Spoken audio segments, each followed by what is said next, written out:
नमस्कार बच्चों, Isha classes online education में आपका एक बार फिर से स्वागत है। देखिए बच्चों, हम लोग 11th क्लास के अंदर 5वां जो चैप्टर है भवानी प्रसाद मिश्र उसे पढ़ रहे हैं। अब तक हमने भवानी प्रसाद मिश्र के जीवन परिचय और उसकी कविता को आरंभ कर चुके हैं। अगर आप लोगों ने वो पिछले वीडियो नहीं देखे हैं तो एक बार वो वीडियो ज़रूर देख लीजिए ताकि आपको ये जो कविता है अच्छे से समझ में आ जाए। और आप लोग जब भी पढ़ते हो तो वीडियो को स्किप ना करें, पूरा वीडियो देखें, ध्यान से सुने ताकि आपको ये कविता आसानी से समझ में आ जाए। आज मैं आप लोगों को आगे के जो पद हैं उसके अनुवाद और उसके जो क्वेश्चन आंसर है वो बताने वाला हूं, तो ध्यान से समझते हुए चलिए।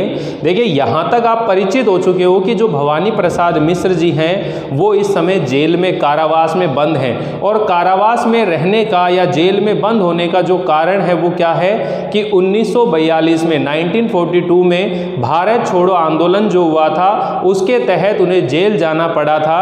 और जेल में जब थे तभी एक रात वहाँ बारिश होती है और उस बारिश के वातावरण को देख करके भवानी प्रसाद मिश्र जी को अपने घर के लोगों की याद आने लगती है। यहाँ इस कविता में घर की याद जो कविता है इसमें अपने परिवार के उन्हीं सदस्यों का और उनके बीच में जो घनिष्ठ प्रेम है उसी का यहाँ वर्णन कर रहे हैं। अभी देखिए, पिछला जो वीडियो पढ़ा था उसके अंदर अपने पिताजी के चारित्रिक विशेषताओं के बारे में बताते हैं कि मेरे पिताजी के ऊपर जो वृद्धावस्था है वो अभी तक व्याप्त नहीं हो पाई है। ठीक है, जो अभी भी दौड़ जाएं, जो अभी भी खिलखिलाएं, ठीक है, जो अभी भी युवाओं की तरह दौड़ सकते हैं, जो अभी भी खिलखिलाकर हंस सकते हैं, मौत के आगे ना हिचके, ठीक है, बिचके, और जो शेर के आगे ना बिचके, ठीक है, बोल में बादल गरजता है, ठीक है, काम में झंझा लरसता है। इस तरह की जो बातें हैं वो कवि करता है अपने व्यक्तित्व के बारे में, यानी कि उनके जो पिताजी हैं उनके व्यक्तित्व की विशेषताओं का उजागर कर रहे हैं। उसी क्रम में हम लोग ये आगे पढ़ रहे हैं। देखिए, हम ये कविता जो है टुकड़ों में पढ़ रहे हैं, इसलिए पीछे की जो सारी कहानी आपके माइंड में चलनी चाहिए। इसी से आगे कहते हैं कि आज गीता पाठ करके दंड 260 करके खूब मुकद्दर हिला लेकर जबकि नीचे आए होंगे, नैन जल से छाए होंगे, हाय पानी गिर रहा है, घर नज़र में तिर रहा है। अब ये जो कविता है यहाँ ये आगे अपने पिताजी के उन्हीं विशेषताओं को और आगे बढ़ाते हुए हैं कि मेरे जो पिताजी हैं वो रोजाना अपने शरीर को दृढ़ करने के लिए और अपने मन को दृढ़ करने के लिए, अपने मन को दृढ़ता प्रदान करने के लिए और अपने शरीर को मजबूत बनाने के लिए क्या क्या करते हैं। ठीक है, तो उन्हीं चीज़ों को वो यहाँ पर बता रहे हैं। कवि भवानी प्रसाद मिश्र जी घर की याद कविता के इस अंश के अंदर बताते हैं कि जो कवि के पिताजी हैं उनका नित्य का नियम है रोजाना जो है अपने मन को शांति देने के लिए, अपने मन को मजबूत करने के लिए भगवत गीता का क्या करते हैं, वो पाठ करते हैं। तो नित्य की तरह, रोजाना की तरह आज भी जब वो भगवत गीता का पाठ करके और शरीर को मजबूत बनाने के लिए, शरीर को सुदृढ़ करने के लिए वो 260 दंड, अब दंड क्या होते हैं, उठक बैठक जो लगाते हैं अपन उसको क्या बोलते हैं, दंड बोलते हैं। तो उन्होंने करीब 260 जो है दंड बैठक लगाई होगी, दंड 260 करके खूब मुकद्दर हिला लेकर। अब ये मुकद्दर क्या होता है, आपने फिल्म देखी होगी दंगल, उसके अंदर वो आमिर खान और वो जो लड़कियां जो मुकद्दर सा ऐसे करके यूं हिलाती हैं उसको मुकद्दर बोलते हैं, उसको क्या बोलते हैं, और उससे क्या करी जाती है, व्यायाम करते हैं। तो आज उन्होंने 260 दंड बैठक करके और उस मुकद्दर को भी उन्होंने खूब हिलाया होगा, यानी कि अपने शरीर को मजबूत बनाने के लिए उन्होंने उस मुकद्दर से खूब व्यायाम की होगी। यानी कि कवि भवानी प्रसाद मिश्र यहाँ अपने पिताजी के जो दैनिक दिनचर्या होती है उसी का वर्णन कर रहे हैं कि रोजाना की तरह आज पिताजी जो हैं भगवत गीता का पाठ करने के बाद और जो है अपने शरीर को मजबूत बनाने के लिए, दृढ़ता प्रदान करने के लिए वो क्या कर रहे होंगे, 260 दंड बैठक लगा करके, और आज उन्होंने खूब मुकद्दर हिलाया होगा, खूब उन्होंने व्यायाम की होगी, जबकि नीचे आए होंगे। और जब वह व्यायाम करने के बाद नीचे आए होंगे, जब वो व्यायाम करने के बाद नीचे आए होंगे, नैन जल से छाए होंगे, तो उनकी आंखों से आंसू आ गए होंगे। क्यों आ गए होंगे कि जब उन्होंने वहां नीचे आकर देखा कि वहां भवानी प्रसाद मिश्र के जो अन्य भाई और बहनें हैं वो तो उनके पिताजी को दिखाई दे रहे हैं, लेकिन उन सभी बच्चों के बीच में, उन भाई बहनों के बीच में जो भवानी प्रसाद मिश्र है वो वहां मौजूद नहीं है। तो ऐसा सोच करके, ऐसा देख करके जो भवानी प्रसाद जी के मिश्र के जो पिताजी हैं वो उनकी आंखों से क्या आगे होंगे, नैन जल से छाए होंगे, आंखों से आंसू आने लगे होंगे। हाय पानी गिर रहा है, घर नज़र में तिन रहा है कि हाय आज कितनी तेज बारिश हो रही है, कितनी तेज बरसात हो रही है, और मेरा जो मन है, मेरा मन जो है मेरे घर के लोगों की यादों से घिरा हुआ है। अर्थात मेरे नज़रों के सामने मेरे घर के लोग जो हैं तैर रहे हैं, मेरे घर के जो याद है वो तैर रही है। इस तरह से वो इस चीज़ का वर्णन कर रहे होते हैं कि जबकि नीचे आए होंगे, नैन जल से छाए होंगे, हाय पानी गिर रहा है, घर नज़र में तिर रहा है। इस तरह से वो यहाँ पर बातें करते हुए आगे अपने पिताजी के जो विशेषताएं हैं उन्हीं का यहाँ पर वर्णन कर रहे होंगे। तो ये चीज़ें बहुत अच्छे से समझ में आ गई होगी, ज़्यादा कठिन नहीं है इसके अंदर बच्चों।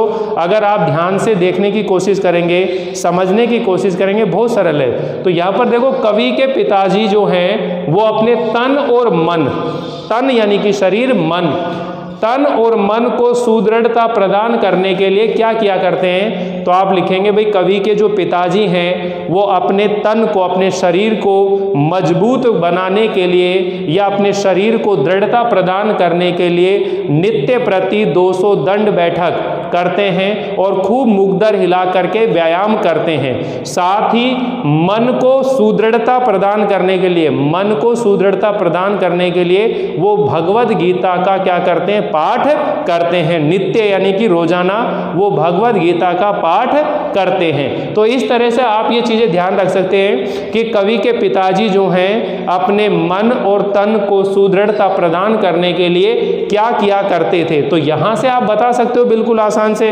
भाई जो कवि है वो, कवि के जो पिताजी हैं वो अपने तन यानी कि शरीर को सुदृढ़ता प्रदान करने के लिए या मजबूत बनाने के लिए नित्य रोजाना 260 दंड किया करते हैं, साथ ही खूब मुखदर हिलाकर व्यायाम करते हैं। इसके साथ अपने मन को सुदृढ़ता प्रदान करने के लिए वो भगवद गीता का क्या करते हैं, पाठ करते हैं। इस तरह से आप लोग ये चीज़ों को याद कर सकते हो। फिर देखिए, कवि के पिताजी व्यायाम कहाँ करते थे।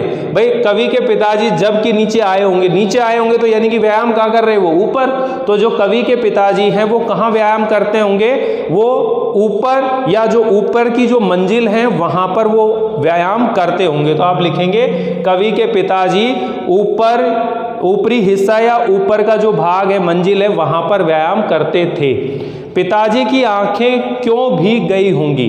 जब पिताजी व्यायाम करके नीचे आए होंगे और उनके सामने उनके सभी पुत्र और पुत्रियां उन्हें दिखे होंगे, लेकिन उनके बीच में उन्हें अपना 5वां पुत्र भवानी नज़र नहीं आया होगा, तो उसे याद करके उनकी आंखों से क्या आ गए होंगे, आंसू आ गए होंगे। समझ में आ गया। वापिस सुन लीजिए भाई, पिताजी की आंखें क्यों भीग गई होंगी। पिताजी की आंखें इसलिए भीग गई होंगी कि जब वो व्यायाम करके और भगवद गीता का पाठ करके नीचे आए होंगे तो उनकी आंखों के सामने उनके सारे पुत्र पुत्री, उनके सारे बेटे बेटी दिखाई दे रहे होंगे, लेकिन उनके बीच में भवानी प्रसाद मिश्र जी जो हैं वो उन्हें दिखाई नहीं दिए होंगे। तो उन्हें याद करके वो अचानक से रोने लगे होंगे, इसीलिए उनकी आंखें भीग गई होंगी। कवि की मनोदशा का वर्णन करना है। भाई कवि की जो मन दशा है, मन की स्थिति है, वो कैसी है, ध्यान से समझो बच्चों। कवि की जो मनोदशा है उसके बारे में हम लोग बात कर रहे हैं। तो कवि कारावास में बैठा है और बाहर हो रही बरसात को देखता है। इस वातावरण में उसे अपने घर परिवार और उनके स्नेह की याद आती है। कवि का मन बहुत भावुक हो उठता है। तो ध्यान रख लीजिए, कवि कारावास में बैठा हुआ है और बाहर बरसात हो रही है और ऐसे समय में उसे घर के अपने लोगों की याद आ जाती है। ठीक है, और क्यों, क्योंकि कवि जो है बहुत भावुक होता है, कवि का जो हृदय बहुत भावुक है, इसलिए ये मनोदिशा का वर्णन आप लोगों को बताना है। भाई कवि कारावास में बैठा हुआ है, बाहर बरसात हो रही है और ऐसी स्थिति में उसे अपने घर के लोगों की याद आने लगती है। इसी तरह वो अत्यधिक क्या हो जाता है, भावुक हो जाता है। तो ये स्थिति है। अब देखिए, उक्त पद्यांश का भाव सौंदर्य बताइए। इसका भाव सौंदर्य लिखना है तो क्या बताएंगे यहाँ पर, कवि ने अपने पिताजी की क्या बताइए, विशेषताओं को बताइए यहाँ पर। ठीक है, कवि ने अपने पिता के धार्मिक संस्कारों के साथ ही उनके मजबूत शरीर का परिचय दिया है। एक युवा पुत्र जेल में बंद रहे, कष्ट में जीवन भोगे, इससे पिता को कितनी वेदना होती है, इसकी स्वाभाविक अभिव्यक्ति की गई है। दोबारा सुन लीजिए बच्चों, कवि ने अपने पिता के धार्मिक संस्कारों और उनके मजबूत शरीर का परिचय दिया है। एक युवा पुत्र अगर जेल में बंद हो, कष्ट में जीवन भोगे, इससे पिता को कितनी वेदना होती है, इसकी स्वाभाविक अभिव्यक्ति की गई है। अब देखिए इसमें अलंकार कौन कौन से हैं, तो वर्णों की आवृत्ति होने से अनुप्रास अलंकार हैं, और जो शब्द आवृत्ति हो रही है, शब्द आवृत्ति हो रही है इसलिए क्या है, वहां पर यमक अलंकार है। दो ही अलंकार है बच्चों, वर्णों की आवृत्ति होने से अनुप्रास अलंकार है और शब्दों की आवृत्ति होने से कौन सा है, यमक अलंकार है। भाषा सौष्ठव सेम रहता है, ठीक है। यहाँ आपको आगे ये चीज़ों का ध्यान रखना है कि जो हम कहते हैं भाई तत्सम तद्भव शब्दावली है, ठीक है, मधुरता सरसता गेयता है, शब्दों का प्रयोग भावानुकूल किया गया है। इस तरह से आपको जो बातें लिखते हो वही सब चीज़ें सेम रहेंगी यहाँ पर भाषा सौष्ठव। तो ये प्रश्न आप करने हैं। अब आगे देखिए, मैंने यहाँ पूरी कविता ये लिखने की कोशिश करी है क्योंकि ये बहुत बड़ी कविता है। अगर हम लोग इसी तरह क्वेश्चन आंसर लिख लिख करके काम करते रहेंगे तो बहुत टाइम लग जाएगा इसको चैप्टर को होने में, और काफ़ी लेक्चर बन जाएंगे। तो एक बार मैं इसकी पूरी कविता आपको एक बार समझा देता हूँ ताकि आपको समझने में, पढ़ने में आसानी रहे। क्वेश्चन आंसर केवल यहीं तक अब करने हैं, आगे के जैसे छठा, सातवां, ये आठवां, नवा, ऐसे मैंने ये कविताएं, बहुत बड़ी कविताएं लिख दी है। अब केवल इसका अनुवाद पढ़ते हुए चलेंगे और इसके जो क्वेश्चन आंसर हैं सबके, वो मैं आपको नहीं करा रहा हूँ और करने की ज़रूरत भी नहीं है, क्योंकि आपको ये क्वेश्चन आंसर बताने का मतलब सिर्फ इतना सा था ताकि आपको ये चीज़ें समझ में आ जाए कि हमारा जो न्यू कोर्स है उसमें जो एग्ज़ाम का पैटर्न रहेगा वो कैसा रहेगा। उसके अंदर कोई भी एक पैराग्राफ आपको दिया जाएगा और उस पैराग्राफ में दो तरह के प्रश्न पूछे जाएंगे, यानी कि अर्थ ग्रहण से संबंधित प्रश्न और भाव सौंदर्य से संबंधित, यानी कि सौंदर्य बोध से संबंधित प्रश्न। इस तरह से दो टाइप के प्रश्न होंगे जो उस पैराग्राफ में पूछे जाते हैं। तो ये डिपेंड करता है कि आपको एग्जाम में कौन सा पैराग्राफ मिलता है और उसमें क्या क्या क्वेश्चन बनते हैं। इसलिए जब आप कविता पढ़ते हैं तो हमें पूरी तरह से चीज़ों को समझना चाहिए। तो चलिए आगे के क्रम में हम लोग इस कविता को आगे बढ़ाते हैं। आगे कवि क्या कहता है, चार भाई चार बहनें, भुजा भाई प्यार बहनें, खेलते या खड़े होंगे, नजर उनको पड़े होंगे। कवि भवानी प्रसाद मिश्र जी अपने घर के जो इस कहानी को आगे बढ़ाते हुए क्या कह रहे हैं कि मेरे घर में चार भाई हैं और चार बहनें हैं, उन सब में भुजाओं के समान अत्यधिक घनिष्ठ प्रेम है, अत्यधिक गहरा लगाव है।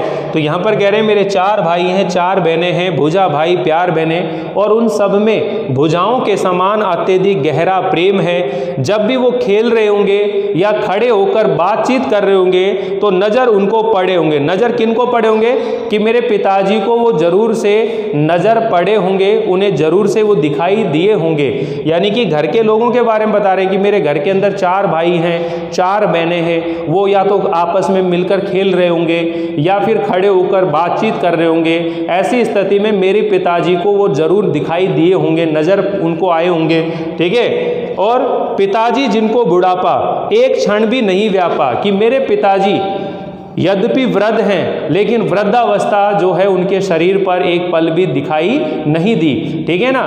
जो एक क्षण के ऊपर भी उनके ऊपर वो वृद्धावस्था व्याप्त नहीं हुआ होगा। लेकिन इतने साहसी और इतने हिम्मत वाले मेरे पिताजी जो हैं, जब मेरे चार भाई और चार बहनों को खड़े होते बातचीत करते हुए देखा होगा, खेलते हुए देखा होगा, ठीक है ना, तो उनको वो दिखाई दिए होंगे, लेकिन रो पड़े होंगे बराबर पांचवे का नाम लेकर। लेकिन उन चारों भाई और चार बहनों के बीच में मुझ पांचवे को ना पा करके, तो मेरे पांचवे का यानी कि मुझ पांचवे का नाम लेकर के वो बराबर से रो पड़े होंगे। यानी कि पिताजी कितने हिम्मती और साहसी हैं, लेकिन वो भी अपने बेटे के जेल में होने की वजह से अत्यधिक दुखी और पीड़ित हो गए होंगे और उन्हें अपने बेटे की अत्यधिक याद आई होगी।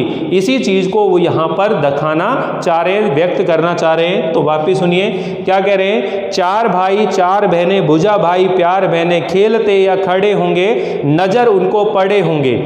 पिताजी जिनको बुढ़ापा एक क्षण भी नहीं व्यापा, रो पड़े होंगे बराबर पांचवे का नाम लेकर। समझ में आ गया ना, चार भाई हैं चार बहनें हैं, भुजा भाई प्यार बहने हैं, उनमें भुजाओं के समान अत्यधिक गहरा प्रेम है। जब वो आपस में खेलते होंगे या खड़े होकर बातचीत कर रहे होंगे तो मेरे पिताजी को वो ज़रूर दिखाई दिए होंगे, नज़र पड़े होंगे। और मेरे पिताजी इतने हिम्मती और साहसी हैं, उनके ऊपर जो बुढ़ापा है वो अब तक व्याप्त नहीं हो पाया है, लेकिन उन 4 भाई और 4 बहनों के बीच में मुझ 5वें को नहीं देख करके मेरा नाम लेकर वो रो पड़े होंगे। कितना दर्द भरा, कितना पीड़ा और वेदना से युक्त वो माहौल बन गया होगा, उस चीज़ को वो कल्पना करके याद कर रहे होते हैं। तो आगे देखिए क्या कहता है, 5वां मैं हूँ अभागा, जिसे सोने पर सुहागा पिताजी कहते रहे हैं, प्यार में बहते रहे हैं। कि मैं 5वां उनका अभागा पुत्र हूँ। अपने आप को अभागा क्यों कह रहे हैं? क्योंकि वो कारावास में बंद हैं और उन्हीं के कारण से आज उनके पिताजी दुखी और व्यथित हो गए होंगे।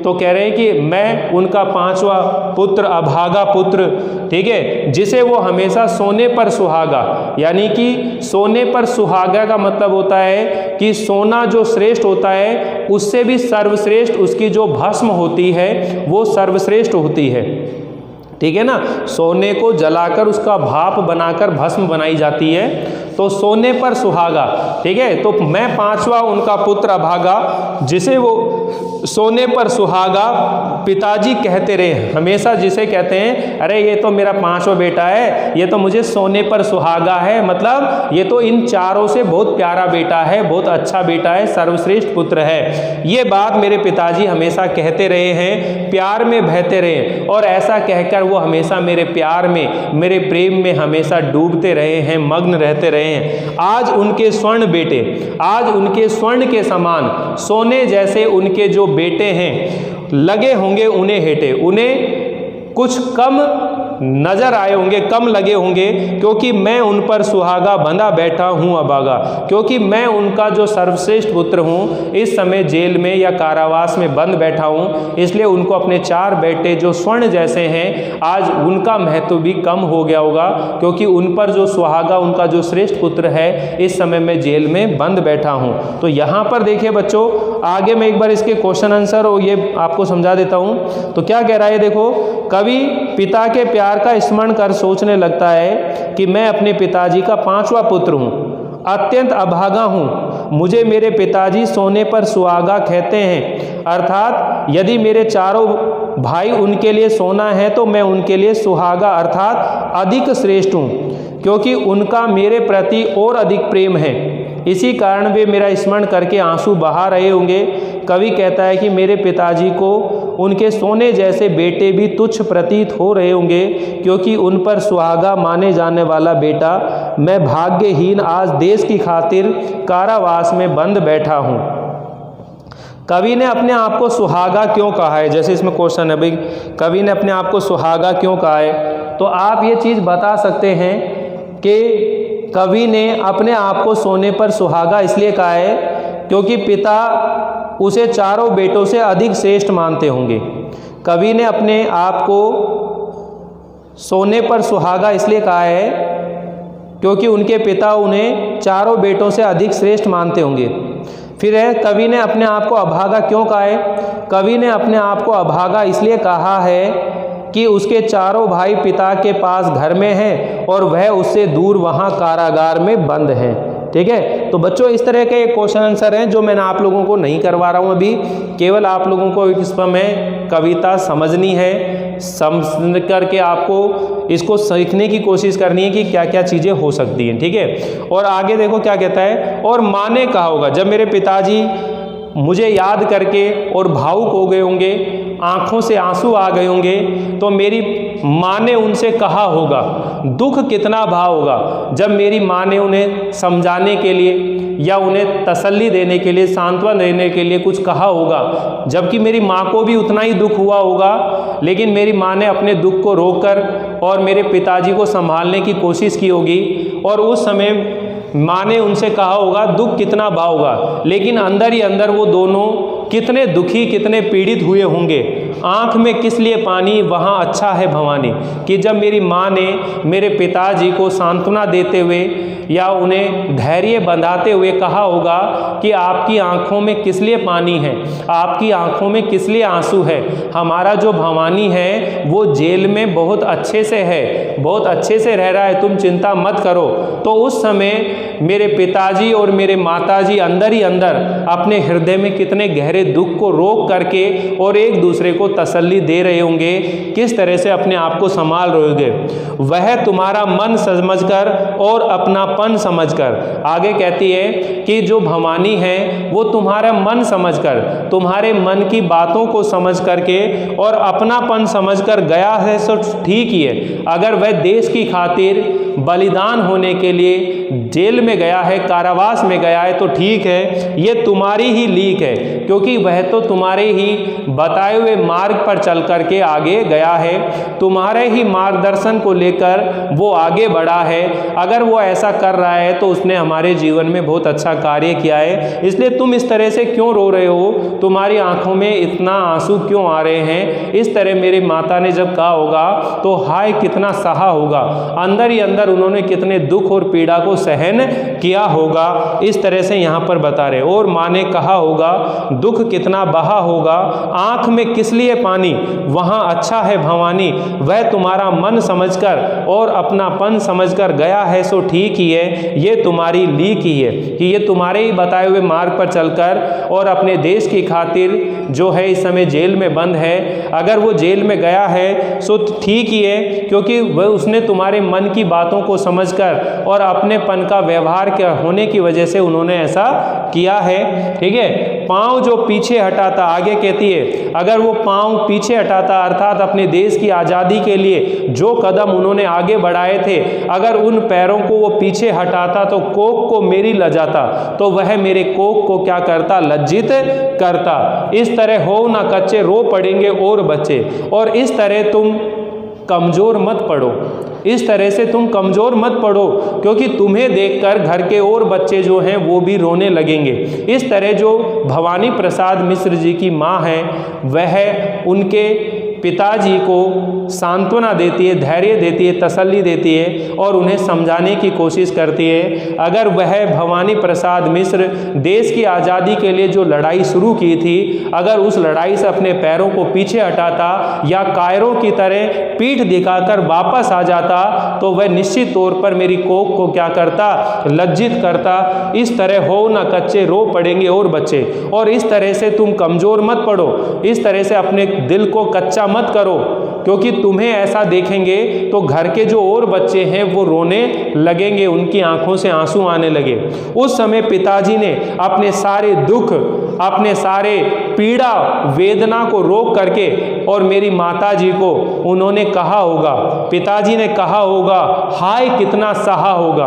उस समय मेरे पिताजी ने जब मेरी माँ से वापस कहा होगा और अंदर ही अंदर कितने गहरे दुख को उन्होंने सहन किया होगा, कहाँ मैं रोता कहाँ हूँ, धीर मैं खोता कहाँ हूँ। उन्होंने अपने आप को संभालते हुए मेरी माताजी से कहा होगा कि मैं कहाँ रो रहा हूँ, मैं कहाँ रो रहा हूँ, मैं रो नहीं रहा हूँ और कहाँ मैं अपना धैर्य खो रहा हूँ। इस तरह मेरे पिताजी ने अंदर ही अंदर अपने दुख को दबा लिया होगा, अपनी पीड़ा और कष्ट को मेरी माता के सामने उन्होंने दिखाया नहीं होगा।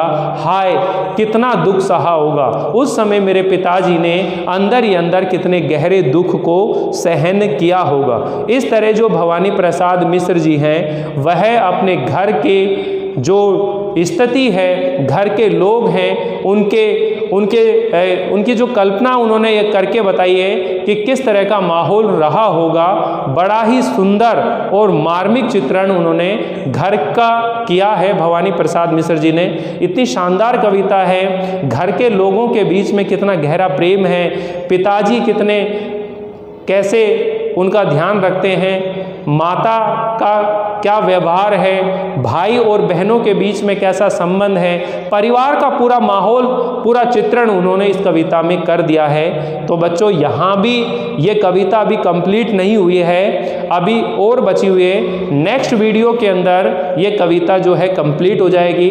अगले वीडियो के अंदर बाकी की बची हुई कविता का पार्ट हम अनुवाद करेंगे और इसके जो क्वेश्चन आंसर हैं उन्हें भी हम लोग पढ़ने वाले हैं, उन्हें हम लिखने वाले हैं। यहाँ तक के जितने भी काम आप लोग कर रहे हो उन्हें पूरे इत्मीनान से, ध्यान से करते रहिए। बहुत से स्टूडेंट हैं जो 11th क्लास के इस बुक के सारे काम को बड़े शानदार तरीके से टाइम टू टाइम करके दिखा रहे हैं, ठीक है। और जब भी उनको कोई प्रॉब्लम आती है, कोई दिक्कत आती है या कोई क्वेश्चन समझ में नहीं आता है तो पर्सनली मुझसे मैसेज करके ज़रूर पूछते हैं, ठीक है। तो आप भी अगर कोई दिक्कत हो, कोई डाउट हो, कोई चीज़ समझ में नहीं आ रही है तो आप बिल्कुल भी डरने की आवश्यकता नहीं है, आप बिल्कुल भी झिझकें नहीं, क्योंकि हम तो हैं ही आपको पढ़ाने के लिए। इसलिए आप लोग ध्यान से पहले तो वीडियो पूरा देखें, सुने और उसके बाद में जो चीज़ समझ में नहीं आ रही है उसे नोट कर लें और फिर उनको मैसेज से या फ़ोन करके आप मुझसे पूछ सकते हो। तो मिलते हैं अगली बार। तो आप लोग एक ज़रूर बताने का कि ये वीडियो कैसा लग रहा है, आपको समझ में आया नहीं आया, लाइक ज़रूर कीजिएगा और कमेंट करना बिल्कुल ना भूलिएगा। चैनल अगर सब्सक्राइब नहीं किया है तो सब्सक्राइब ज़रूर कर लीजिए ताकि आपको समय पर नोटिफिकेशन मिलते रहें। तब तक के लिए थैंक यू।